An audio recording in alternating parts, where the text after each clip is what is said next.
There's a common myth that I think contributes to a lot of strategic planning failures, and it's the myth that strategic planning is just broader or more complex problem solving, and it's not. The fact is that there are more differences and similarities between the two processes. However, they can play an important role in an organization's success if you know when and how to use them.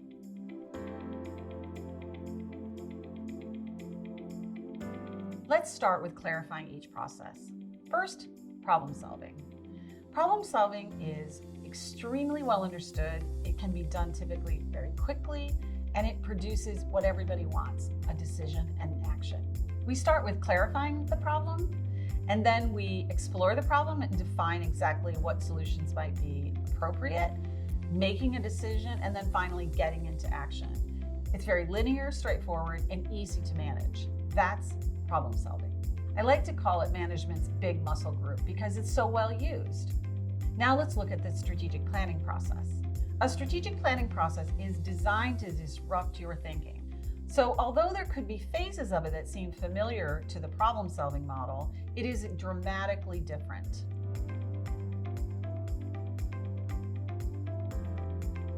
In a strategic planning process, we start with a strategic assessment and we explore deeply where the organization is today and what people's beliefs are about the future. To many, that feels very familiar to them because it's similar to clarifying a problem and exploring solutions in problem solving.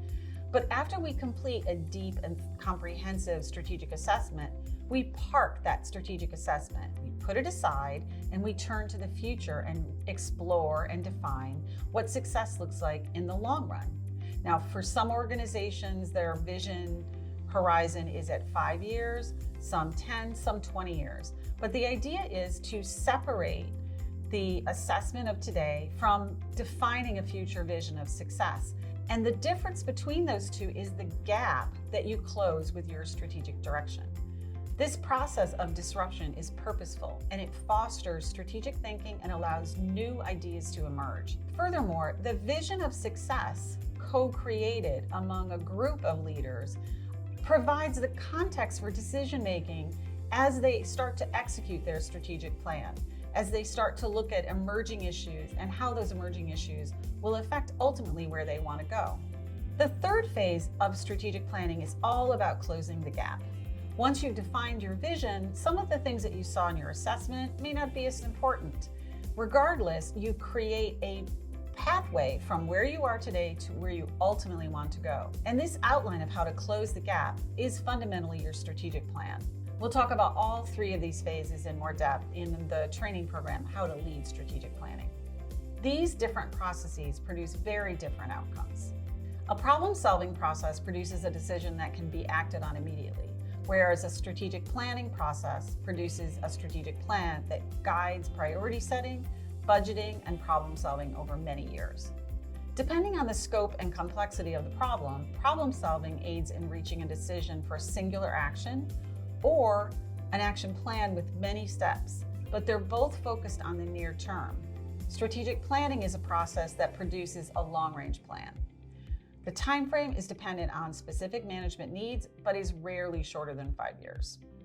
So let's talk about how problem solving and strategic planning can work together to create a powerful tool set for an organization's success.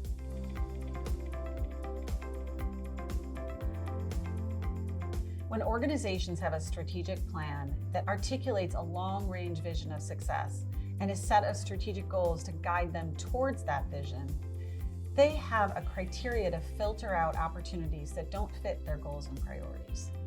When new issues, ideas, challenges, or opportunities emerge, the first level strategic decision question is this for us? If it doesn't align with the vision, the team can quickly move on.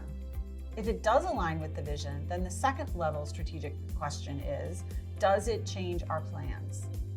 If the analysis is no, it doesn't, then the leadership team will stay on course and integrate the emerging issue, idea, challenge, or opportunity into their existing goals and priorities.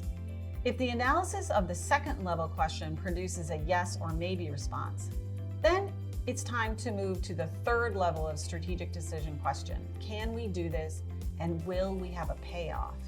This is when teams can employ that strong muscle of problem solving to clarify the problem of the emerging issue, idea, challenge, or opportunity, and explore the solutions, make a recommendation to modify your plans, and get into action. For teams without a strategic plan, they lack the ability to answer level 1 and level 2 questions consistently.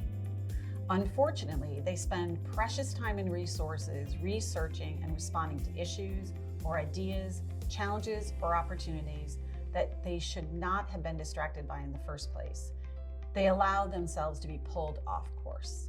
Using this strategic decision-making discipline means that teams are more aligned and their performance is accelerated.